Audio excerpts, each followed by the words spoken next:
أعوذ بالله السميع العليم من الشيطان اللعين الرجيم بسم الله الرحمن الرحيم الحمد لله الملك الحق المبين رب العالمين والصلاة والسلام والتحية والإكرام على حبيب إله العالمين سيد الأنبياء والمرسلين وآله الطيبين الطاهرين المعصومين المنتجبين المظلومين أما بعد અમારા ખોજા TV radio અને એરવેઝના માન્ય શ્રોતાજનો અસ્સલામુ અલૈકુમ વરહમતુલ્લાહી વબરકાતુહુ.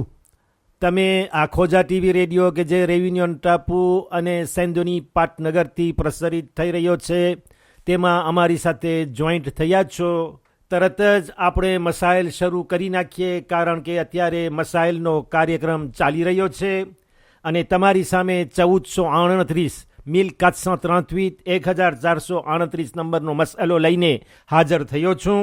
તવઝીઉલ મસાઇલનું પાનું છે 372 372 નંબરનું પાનું, જેમાં આયતુલ્લાહિલ ઓઝમા સૈયદ અલી અલ હુસૈની અસિસ્તાની સાહેબ મદ્દઝિલ્લાઉલ અલી ફરમાવે છે, અગર કોઈ શખ્સ, કોઈ માણસ, કોઈ વ્યક્તિ એવા સમયે, એવા વખતે, એવા ટાઈમે જમાઅતમાં જોડાય dans la prière de l'assemblée કે જ્યારે ઇમામ પેશ નમાઝ રૂકુમાં હોય પણ એ પોતે રૂકુ સુધી પહોંચે તેથી પહેલાં ઇમામ માથું ઊંચકી લે.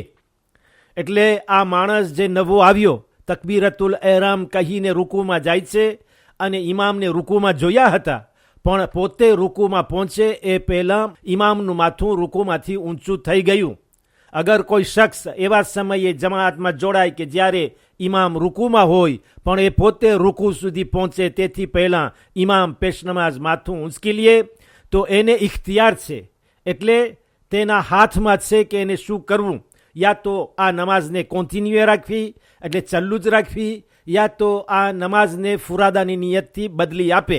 જેવી રીતે કે એના પહેલાંના મસાઇલમાં 1436 1436માં મેં તમને કહ્યું હતું અને મસાઇલ પણ એ જ પ્રમાણે હતો કે જ્યારે આવી હાલત બને કે ઇમામનું માથું રૂકુમાંથી ઊંચું થઈ ગયું હોય અને મામૂમનું માથું રૂકુમાં જાય તો તે વખતે મોડું થઈ ગયું, એ રૂકુમાં લાગુ ન પડ્યું કે જ્યારે ઇમામ રૂકુમાં હતા, ભલે એનો જિક્ર પૂરો થઈ ગયો હતો, તો તે વખતે એ ફુરાદાની નિયતથી નમાઝને પૂરી કરી શકે છે.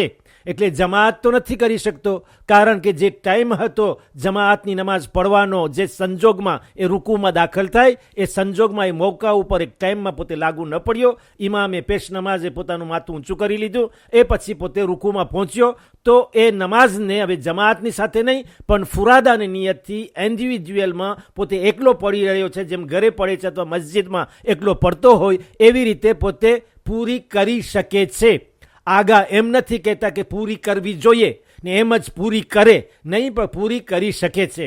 અગર એને એમ પૂરી ન કરવી હોય અને એને બીજો જ વિચાર હોય કે ના મને જમાઅતમાં જ પડવી છે, જમાઅત માટે થઈને હું તો અહીં સુધી દોડતો આવ્યો છું, આટલો ટાઈમ ખર્ચ કર્યો છે, આટલી તકલીફ મેં લીધી છે કે જમાઅતની નમાઝ જમાઅતની સાથે હું પડું, અને અહીંયા આવીને અગર જમાઅતમાં લાગુ ન પડું અને ફુરાદામાં છું તો એને ઇખ્તિયાર છે, ઇલે લિબ્ર કે કેવી રીતે કરે, એ નમાઝને કેવી રીતે હવે જમાઅતમાં બદલે, કારણ કે હવે તો મોડું થઈ ગયું છે કે ફુરાદા જ પડે યા તો પોતે જમાઅત પડે. તો આગા એનો રસ્તો બતાવે છે, એમ નથી કે એને નિરાશ થઈ જવાનું છે. જેવી રીતે 1436માં મેં વાત કરી એમ નથી, નમાઝને તોડી નથી શકતો, નમાઝને કાપી નથી શકતો, એ નમાઝમાંથી ભાગી નથી શકતો કે અલગ થઈને નમાઝ પડે, નહીં, એ નમાઝમાં પોતે તકબીરતુલ એહરામ કહી દીધું છે. એટલે કે એ તકબીર કે જે નમાઝની અંદર દાખલ થતાં બીજી બધી વસ્તુઓને આરામ કરી નાખે છે, કે જે નમાઝને તોડતી હોય તો એ અદા નથી કરી શકતો, જેમ કે વાતું કરવી, આમ મોઢું ફેરવું જમણી બાજુ ડાબી બાજુ, કે અહીંયાથી જઈને બીજે ઠેકાણે જવું, એવા બધા કામ, હસવું કે ઠેક મારવી કે ચાલવું, એ બધું કરી શકતો નથી. તો એને તકબીરતુલ એહરામ કહી દીધી છે, પહેલી તકબીર, પહેલી અલ્લાહુ અકબર. તો હવે એ નમાઝને તોડી નથી શકતો, પણ એના માટે બે રસ્તા છે, યા તો એ જમાઅતની સાથે પૂરી કરે યા તો ફુરાદાની નિયત કરે અને નમાઝને ખત્મ કરે. તો હવે કેમ કરે? જો જમાઅત પડવી હોય તો આગા એનો રસ્તો બતાવે છે. આગા કહે છે કે તો એને ઇખ્તિયાર છે કે અગર ચાહે તો ફુરાદા નિયત કરીને નમાઝ પૂરી કરે, જેવી રીતે 1436માં આવી ગયું. ફુરાદાની નિયત ઇન્ડિવિડ્યુઅલમાં નિયત કરીને નમાઝ પૂરી કરે, યા ચાહે અગર પોતાને એમ પસંદ હોય, એની મરજી હોય તો કુરબતની નિયતથી ઇમામની સાથે સજદામાં જાય. એટલે એ નમાઝમાં ઊભો તો નથી રહી શકતો કે રૂકુમાં જ રહે યા તો સમી અલ્લાહુ લિમન હમેદા કહીને પોતે અહીંયા ઊભો જ રહે. નહીં, ઇમામની સાથે સજદા કરે, ભલે એની નમાઝી જમાઅતની અંદર પોતે નથી. તો આગા રસ્તો બતાવે છે, એમાં નિરાશ થવાનું નથી. ચાહે તો કુરબતની નિયતની ઇમામની સાથે સજદામાં જાય, અને જ્યારે ઇમામ પાછો ઊભો થાય, એટલે બીજી કે ત્રીજી કે ચોથી રકાત પડવા માટે જ્યારે ઇમામ પાછો ઊભો થાય ત્યારે એ તકબીરતુલ એહરામ સિવાય, કારણ કે તકબીરતુલ એહરામ એક ફેરે કહી દીધી છે, પાછી નથી કહી શકતો, ત્યારે એ તકબીરતુલ એહરામ સિવાય એક zikr રૂપે બીજી તકબીર કહીને, એવી નિયત હોય કે હું તકબીરતુલ એહરામ નથી કહેતો, કારણ કે તકબીર કહીને નમાઝની અંદર દાખલ થઈ ગયો છું, હવે અહીંયાથી ભાગી પણ શકતો નથી, નમાઝથી છૂટો નથી થઈ શકતો. તો એ સિવાય એહરામ, તકબીરતુલ એહરામ સિવાય એક zikr રૂપે પોતે બીજી તકબીર અલ્લાહુ અકબર કહીને નમાઝે જમાઅત પડે.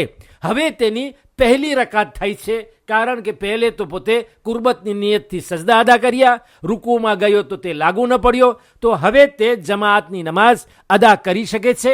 આવી હાલતમાં કે જ્યારે ઇમામની બીજી, ત્રીજી કે ચોથી હોય ત્યારે એની પહેલી થાય છે, અને જે પહેલી સમજતો હતો એ પહેલી ન હતી. આપ સર્વે લોકો આ મસાયલો સાંભળીને જરૂર સમજી ગયા હશો કે નમાઝે જમાઅતનો કેટલો સવાબ છે, એની અંદર કેટલી પોસિબિલિટી છે કે કેવી રીતે નમાઝે જમાઅતને ચાલુ રાખવી, કેવી રીતે મોડા થઈ ગયા હોય તો એની અંદર દાખલ થવું. હજી ઘણા મસાયલ આવશે, એમાંથી વધારે સમજાશે કે નમાઝે જમાઅતની ઇમ્પોર્ટન્સ, એની મહત્વતા કેટલી છે. અને ઇસ્લામ ચાહે છે કે લોકો ભેગા મળીને, સાથે મળીને, એક હારમાં ઊભા રહીને અલ્લાહનો સિજદો કરે. اللهم صل على فاطمة وأبيها وبعلها وبنيها وسر المستودع فيها عدد ما أحاط به علمك. خدا حافظ. وعليكم السلام ورحمة الله وبركاته.